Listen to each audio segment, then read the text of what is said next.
The Samsung Galaxy A56 might look your average mid-range phone, but its camera is where things get interesting. It's like sushi, feels kind of basic at the first bite, but then boom, the flavor kicks in and suddenly you're hooked. That's exactly the energy the Samsung Galaxy A56 camera gives off. First impression, meh, just another mid-range setup, but spend some time with it, shoot it in daylight, play with HDR selfies, and out of nowhere, it's giving underrated king. But here's a twist. What if we throw it into the ring with the Galaxy S25 Ultra, a phone that's basically the sushi master in the smartphone camera game? Let's find out who's serving the real flavor in this 2025 camera showdown. Now, before we move on head-to-head camera comparison, let's just look what the Galaxy A56 is offering us. The A56 comes in at 198 grams with a premium Gorilla Glass Victus Plus front and back and an aluminium frame that gives it the solid, confident feel in hand. At 7.4 mm thickness, it's one of the slimmest in its class. It's also IP67 rated, so it's dust tight and can handle accidental water drops. Color options include pink, olive graphite, and light gray, giving users a clean but trendy options. Samsung flexes hard here. You're getting a 6.7-inch AMOLED panel with 120Hz refresh rate, HDR10 plus, and an insane peak brightness of 1900 nits. The resolution is 1080 to 2340 pixels at a 19.5:9 aspect ratio. Sharp enough for everything. The display looks flagship level in direct sunlight, and the always-on display is the cherry on top. And yes, it's protected with Gorilla Glass Victus Plus. Under the hood, the A56 is powered by the new Exynos 1584nm chipset. It's paired with the X-Claves 540 GPU, which shares DNA with AMD's RDNA2 architecture. There's no SD card slot, which might be a bummer for some, but you get a UFS 3.1 storage, which means faster app loading and better multitasking. Configurations include 128GB with 6GB or 8GB RAM, 256GB with 8GB or 12GB RAM. So whether you're a casual user or a multitasking beast, you're covered. With 5000 mAh battery, you're getting a screen on time of around 12 hours. That's a full day with moderate to heavy use.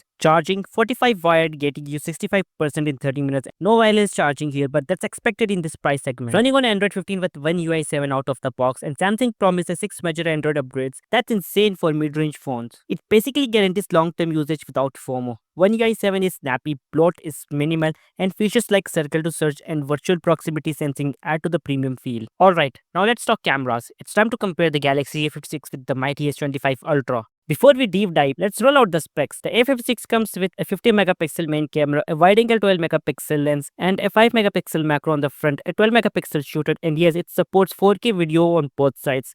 Pretty impressive for the price. Now the S25 Ultra, that thing's loaded. 200 megapixel main, 2 telephoto lenses, 40 megapixel selfie camera, RAW support, cinematic video tools. Basically, it's DSLR of smartphones. So yeah, we're comparing a street artist with a gallery pro. Let's see who tells the better visual story. In bright daylight, the A56 genuinely surprises. It captures punchy colors, solid contrast, and enough sharpness to impress even when zoomed in a little. Samsung's AI does its things with exposure, keeping highlights under control and shadows detailed. The Ultra picks up more texture, richer colors, and a whole lot more dynamic range. That said, the A56 definitely holds its ground and punches well above its weight. When you switch to the ultra wide on the A56, the view opens up beautifully. 123 of wide angle freedom, great for landscapes or squad shots. But zoom in and you will notice softness at the edges and a slight loss of clarity. The macro lens, it's there, it works, but it's more of a checklist feature than a game changer. The S25 Ultra's ultra wide is sharp edge to edge, and its sensors are so good they don't even need a dedicated macro. Close-ups come out insane every single time. Once the sun goes down, the A56 starts to show its limits. Shadows get mushy, details disappear into the dark,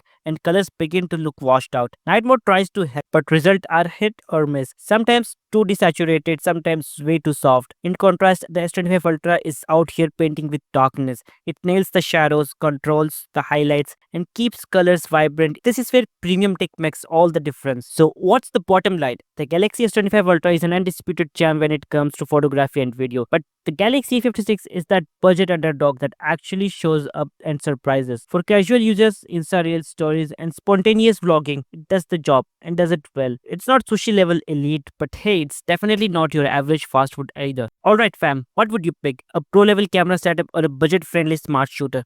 Drop your choices in the comments. Smash that like button. If this helped you, don't forget to subscribe for more no BS tech barrels. Catch you in the next one. Peace out.